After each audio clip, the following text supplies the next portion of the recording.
Hello and welcome all of you in English for you 333। English for you 333 में आप सभी लोगों का स्वागत है। This is a very special video for you me. ये वीडियो मेरे लिए बहुत स्पेशल है क्योंकि आज हमारे चैनल ने 300 सब्सक्राइबर्स आप लोग के प्यार से पूरे कर लिए हैं। We have cross the 300 subscriber mark और अब इंग्लिश फॉर यू 333 एक 300 सब्सक्राइबर प्लस चैनल है। मुझे बहुत खुशी है कि इस देश के 300 लोग हमारे इस चैनल पर भरोसा करते हैं, हमारे वीडियोस पर भरोसा करते हैं और हमारे वीडियोस पर एजुकेशन प्राप्त कर रहे हैं। I really feel very happy for this and I really want to congratulate every subscriber of my channel. आज का वीडियो इसलिए भी स्पेशल है कि आज हमारा एक वीडियो जिसमें डेली इंग्लिश यूज़ के सेंटेंसेस बताए गए थे, जिसका कवर आपको इस समय वीडियो में दिखाई दे रहा है, इस वीडियो ने 12,000 व्यूज़ क्रॉस कर दिए हैं। ये हमारे चैनल का अब तक का मोस्ट व्यूइंग वीडियो बन गया है और इस वीडियो ने 12,000 व्यूज़ क्रॉस कर दिए हैं। ये मेरे लिए बहुत बड़ी बात है कि इस वीडियो को 12,000 लोगों ने देखा है और 12,000 लोगों ने वो डेली यूज़ के इंग्लिश सेंटेंसेस सीखे हैं। डेली इंग्लिश कॉन्वर्सेशन जो इस वीडियो में बहुत डिटेल में बताया गया है वो सीखा है। I really want to congratulate every subscriber and every viewer of the channel. मैं हर व्यूअर और हर सब्सक्राइबर को कॉन्ग्रेचुलेट करना चाहता हूँ।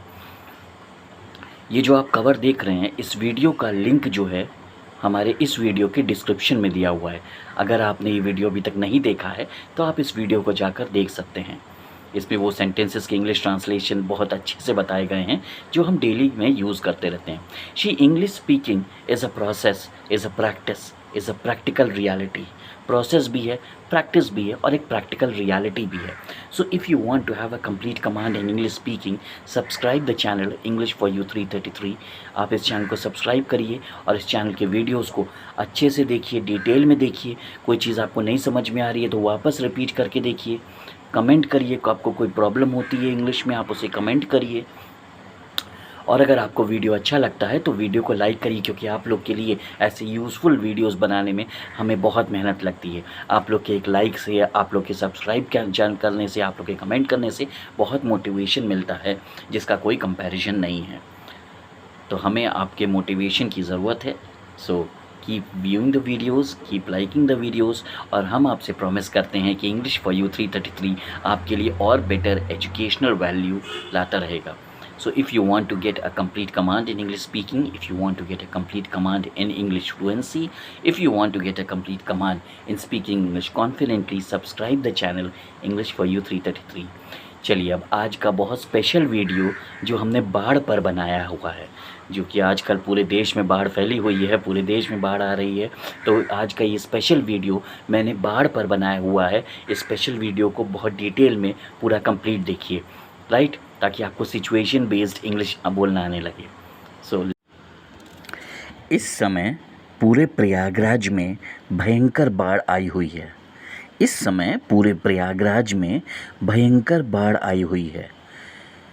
एट दिस टाइम, इस समय, एट दिस टाइम, इस समय का इंग्लिश क्या हो गया? Eight this time.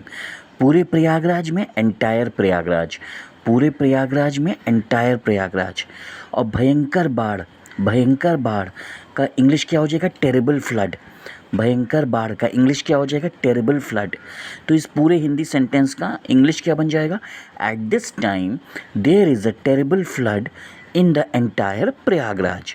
इस समय पूरे प्रयागराज में भयंकर बाढ़ आई हुई है।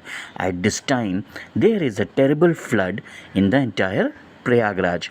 इस समय का हो गया एट दिस टाइम, पूरे प्रयागराज में का हो गया एंटायर प्रयागराज, और भयंकर बाढ़ का हो गया टेरिबल फ्लड। ठीक है, चलिए नेक्स्ट देखते हैं। मैं अपना रूम छोड़कर घर जा रहा हूँ, नहीं तो बाढ़ में परेशान हो जाऊँगा। I am leaving my room. मैं अपना रूम छोड़कर, I am leaving my room, घर जा रहा हूँ, एंड गोइंग होम। तो मैं अपना रूम छोड़कर घर जा रहा हूँ, I am leaving my room and going home. ठीक है, नहीं तो बाढ़ में मैं परेशान हो जाऊँगा, नहीं तो बाढ़ में मैं परेशान हो जाऊँगा। Otherwise I will be troubled in the flood. नहीं तो बाढ़ में मैं परेशान हो जाऊँगा, otherwise I will be troubled in the flood. बाढ़ का इंग्लिश क्या हो गया? फ्लड। परेशान हो जाऊँगा, ट्रबल्ड। मैं अपना रूम छोड़कर I am leaving my room, घर जा रहा हूँ, एंड गोइंग होम। तो इस पूरे सेंटेंस का इंग्लिश ट्रांसलेशन क्या बन जाएगा? I am leaving my room and going home, otherwise I will be troubled in the flood. ठीक है, चलिए नेक्स्ट सेंटेंस देखते हैं। मुझे कल सुबह बाढ़ पीड़ितों को खाना देने जाना है। मुझे कल सुबह बाढ़ पीड़ितों को खाना देने जाना है। I have to go tomorrow morning. मुझे कल सुबह I have to go tomorrow morning. बाढ़ पीड़ितों को, फ्लड विक्टिम्स, बाढ़ पीड़ितों को, फ्लड विक्टिम्स, खाना देने जाना है। टू फीड, टू फीड, खाना देने का मतलब क्या होता है? फीड। खाना देने का इंग्लिश क्या होता है? फीड। तो ये पूरे हिंदी सेंटेंस का इंग्लिश ट्रांसलेशन क्या बन जाएगा? I have to go tomorrow morning to feed the flood victims. मुझे कल सुबह बाढ़ पीड़ितों को खाना देने जाना है। I have to go tomorrow morning to feed the flood victims. ये वीडियो मैं सुबह रिकॉर्ड कर रहा हूँ, इसलिए आपको बढ़िया कुत्ते की आवाज़ आ रही है क्योंकि मैं पूरी तरह सब ओरिजिनल रखता हूँ अपने वीडियो में। मैं नहीं चाहता कि एडिटिंग करके आपको दिखाऊं, तो इसलिए मैं आपको ओरिजिनल दिखा रहा हूँ। तो एनीवे, मुझे कल सुबह बाढ़ पीड़ितों को खाना देने जाना है। I have to go tomorrow morning to feed the flood victims. ठीक है, चलिए नेक्स्ट देखते हैं। इस साल 2013 की बाढ़ का रिकॉर्ड टूटेगा। इस साल 2013 की बाढ़ का रिकॉर्ड टूटेगा। दिस ईयर, इस साल, दिस ईयर 2013 की बाढ़, 2013 फ्लड, 2013 की बाढ़, 2013 फ्लड का रिकॉर्ड टूटेगा। विल बी ब्रोकन, का रिकॉर्ड टूटेगा, विल बी ब्रोकन। अब पूरे सेंटेंस का इंग्लिश ट्रांसलेशन क्या बन जाएगा? This year the record of 2013 flood will be broken. This year the record of 2013 flood will be broken. इस साल 2013 की बाढ़ का रिकॉर्ड टूटेगा। This year the record of the 2013 flood will be broken. बहुत बाढ़ आई हुई है यार प्रयागराज में, तो बहुत ज़्यादा बाढ़ आई हुई है। चलिए ठीक है, अब नेक्स्ट सेंटेंस देखते हैं। क्या तुम मेरे घर का सामान निकालने में मदद करोगे? क्या तुम मेरे घर का सामान निकालने में मदद करोगे? Will you help me move out the belongings from my house? Will you help me move out the belongings of my house? सामान का क्या हो गया? बिलोंगिंग्स। मदद करोगे, विल यू हेल्प, मदद करोगे, विल यू हेल्प। सामान, बिलोंगिंग्स। मेरे घर से, फ्रॉम माई हाउस, मेरे घर से, फ्रॉम माई हाउस। तो पूरे हिंदी सेंटेंस का इंग्लिश ट्रांसलेशन क्या बन गया? Will you help me move out the belongings from my house? Will you help me move out the belongings from my house? ठीक, चलिए नेक्स्ट हिंदी सेंटेंस देखते हैं। जहाँ देखो हर तरफ बस पानी ही पानी नज़र आता है। जहाँ देखो हर तरफ बस पानी ही पानी नज़र आता है। वेयर एवर यू लुक, जहाँ देखो, वेयर एवर यू लुक, हर तरफ बस पानी ही पानी। There is just water all around, there is just water all around, बस पानी ही पानी, जस्ट वाटर, बस पानी ही पानी, जस्ट वाटर। हर तरफ, ऑल अराउंड, हर तरफ, ऑल अराउंड। अब पूरे हिंदी सेंटेंस का इंग्लिश ट्रांसलेशन क्या बन जाएगा? Wherever you look there is just water all around. जहाँ देखो हर तरफ बस पानी ही पानी नज़र आता है। Wherever you look there is just water all around. ठीक, चलिए नेक्स्ट हिंदी सेंटेंस देखते हैं। हज़ारों लोग राहत शिविरों में शरण लिए हुए हैं। हज़ारों लोग राहत शिविरों में शरण लिए हुए हैं। थाउजेंड्स ऑफ पीपल, हज़ारों लोग, थाउजेंड्स ऑफ पीपल राहत शिविरों में, रिलीफ कैंप्स, राहत शिविरों में, रिलीफ कैंप्स।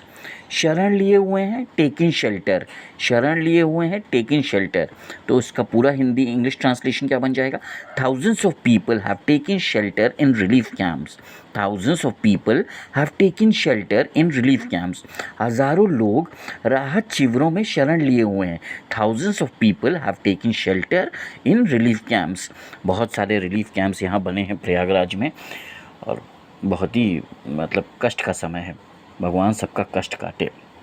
चलिए नेक्स्ट हम इंग्लिश ट्रांसलेशन की तरफ बढ़ते हैं।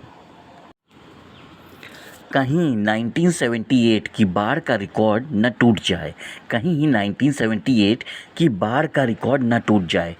What if the record of 1978 flood gets broken? कहीं 1978 की बाढ़ का रिकॉर्ड न टूट जाए। तो what if the record of 1978 flood gets broken, ना टूट जाए, गेट्स ब्रोकन, बाढ़, फ्लड और बाकी तो आप जान ही रहे हैं। देखो हिंदी सेंटेंसेस का इंग्लिश ट्रांसलेशन के लिए क्या ज़रूरी है मालूम है, कि आप उस हिंदी सेंटेंस को पढ़िए, उसके बाद जो जो वर्ड का आपको इंग्लिश ट्रांसलेशन आ रहा है पहले उस वर्ड का इंग्लिश ट्रांसलेशन लिख लीजिए। जब आपने उस वर्ड का इंग्लिश ट्रांसलेशन लिख लिया तो उसके बाद आपके लिए सिंपल हो जाता है उस सेंटेंस को क्रिएट करना। क्योंकि भाई हमें क्या नहीं आता, हिंदी से इंग्लिश ट्रांसलेट करने में हमें क्या दिक्कत होती है, यही दिक्कत होती है कि हमें वर्ड नहीं आता, हमें वर्ड उस समय ध्यान नहीं आता। तो पहले हम उस वर्ड का इंग्लिश वर्ड लिख लेंगे और उसके बाद उसको सेंटेंस बना लेंगे, ठीक है। तो आपको अगर इंग्लिश स्पीकिंग में अपने आप को मास्टर बनाना है, if you want to become a master in English speaking, if you want to become expert English speaking, if you want to get a command in English speaking, अगर आप चाहते हैं कि आप इंग्लिश स्पीकिंग में command हासिल कर सकें, अगर आप चाहते हैं कि आप अच्छी इंग्लिश बोल सकें, अगर आप चाहते हैं कि आप फ्लुएंट इंग्लिश बोल सकें, अगर आप चाहते हैं कि आप कॉन्फिडेंट इंग्लिश बोल सकें, if you want that you can become a fluent English speaker, if you want that you can become a fluent English speaker and a confident English speaker, if you want to give good English speeches, if you want to give good English presentations, subscribe the channel English for You 333। ये channel आपको English सिखाने में हर पल मदद करता रहेगा। इस channel को सब्सक्राइब करिए और इस चैनल के सभी वीडियोस को बहुत डिटेल में देखिए, बहुत ध्यान से देखिए, क्योंकि ये वीडियोस नहीं हैं, ये एजुकेशनल क्लासेस हैं जो आपको इंग्लिश सीखने में हमेशा मदद करेंगे। So subscribe the channel English for you 333 and see you all in the next video. Have a great time and enjoy yourselves.